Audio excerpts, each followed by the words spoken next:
حملة إفطار صائم على أرض الشام برعاية تجمع السلام السوري بإشراف الشيخ عدنان العرعور.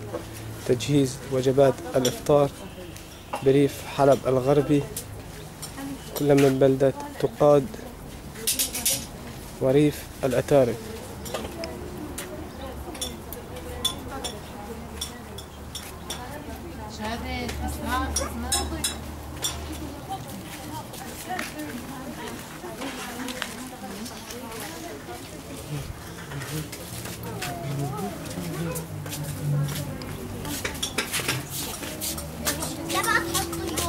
أنا ما بتسلم عليك.